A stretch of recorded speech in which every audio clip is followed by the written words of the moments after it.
ഒളിമ്പിക്സിൻ്റെ final മത്സരത്തിൽ നിന്ന് അയോഗ്യയാക്കപ്പെട്ട വിനേഷ് ഫോഗട്ടിൻ്റെ ചുടുകണ്ണുനീർ ഇന്ന് മുഴുവൻ ഇന്ത്യക്കാരുടെയും ഹൃദയത്തിൽ കോരിയിട്ട തീയായി മാറിയിരിക്കുകയാണ്. കഴിഞ്ഞ ദിവസം ഈ പ്രശ്നം ഇന്ത്യൻ പാർലമെൻറ്റിലും ചർച്ചയായി. പ്രതിപക്ഷം ഇതിൻ്റെ പിന്നിൽ ഗൂഢാലോചന നടന്നു എന്ന് വളരെ ശക്തമായ ഒരു ആരോപണം ഉന്നയിക്കുകയും ചെയ്തു. അതിന് കായിക മന്ത്രിയായ മൻസുഖ് മാണ്ഡവ്യ എന്ന് പറയുന്ന ഒരു മഹാനായ മന്ത്രി അദ്ദേഹം കൊടുത്ത ഉത്തരവ് അല്ലെങ്കിൽ വിശദീകരണം സഭയിൽ കൂടുതൽ കോലാഹലം ഉണ്ടാക്കുകയാണ് ചെയ്തത്. പ്രതിപക്ഷം ഉന്നയിച്ച വിഷയത്തെക്കുറിച്ചല്ല അദ്ദേഹം പറയുന്നത്, എന്താണ് സംഭവിച്ചത് എന്നുള്ളതല്ല.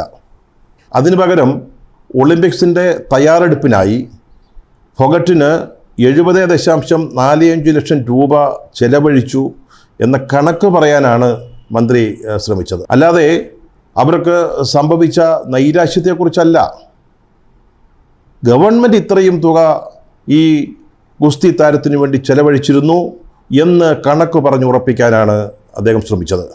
അതിന് ഏറ്റവും ശക്തമായിട്ട് എതിർത്തത് നമ്മുടെ ഷാഫി പറമ്പിലാണ്, നമ്മുടെ MP. അദ്ദേഹം പറഞ്ഞു, ഈ വളരെ ദുഃഖകരമായ സങ്കടകരമായ ഒരു സാഹചര്യത്തിന് മുമ്പിൽ നിൽക്കുമ്പോൾ നമ്മൾ ഒരു അത്ലറ്റിന് ചിലവാക്കിയ പണത്തെക്കുറിച്ചുള്ള കണക്ക് പറയുകയല്ല വേണ്ടത്. ഇത് ലോകം മുഴുവൻ കണ്ടുകൊണ്ടിരിക്കുകയാണ്. ഇത് ശരിയായ ഒരു കാര്യമല്ല.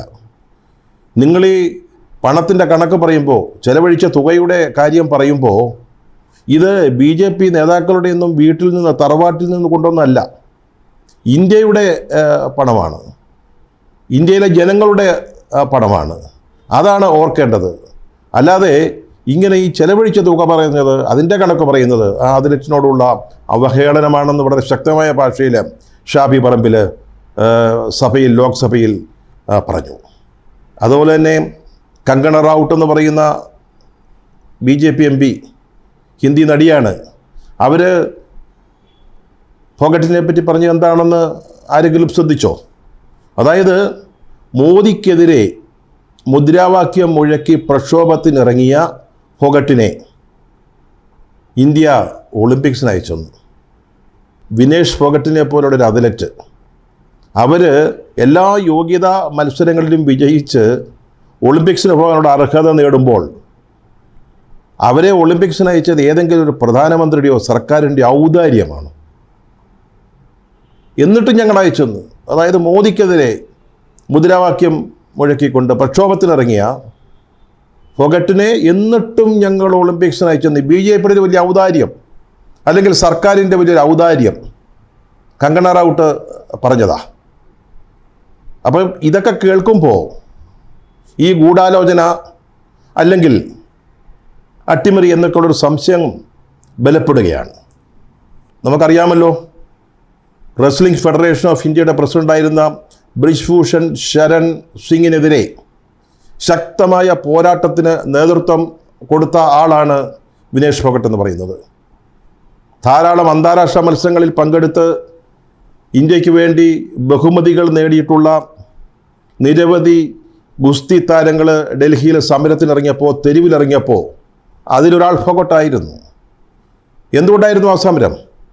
ഈ പ്രസിഡന്റിനെതിരായിട്ടുള്ള ലൈംഗിക ആരോപണങ്ങൾ, അത്ലറ്റുകൾക്കെതിരായി അല്ലെങ്കിൽ ഗുസ്തി താരങ്ങൾക്കെതിരെ നടത്തിയ ലൈംഗിക അതിക്രമം അടക്കമുള്ള പരാതികൾ ഉന്നയിച്ചുകൊണ്ടാണ് അന്ന് വിനേഷ് ഫോഗട്ടും കൂട്ടരും സമരത്തിന് ഇറങ്ങിയത്.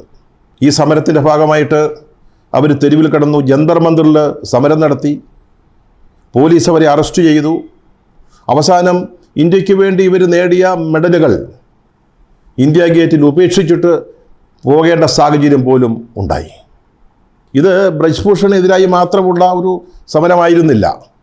വാസ്തവത്തിൽ അത് ഇന്ത്യയിലെ ഏറ്റവും ശക്തമായ രാഷ്ട്രീയ പാർട്ടി, ഭരണകക്ഷി BJPക്കെതിരായിട്ടുള്ള ഒരു പോരാട്ടം കൂടിയായിരുന്നു. ഈ ബ്രിജ്ഭൂഷൺ ശരൺ സിംഗ് എന്ന് പറയുന്ന ആൾ BJPക്ക് വളരെ വേണ്ടപ്പെട്ട ആളാണ്, പാർട്ടിയിൽ വലിയ സ്വാധീനമുള്ള ആളാണ്, 5 or 6 ലോക്സഭാ മണ്ഡലങ്ങളിൽ സ്വാധീനമുള്ള ആളാണ്.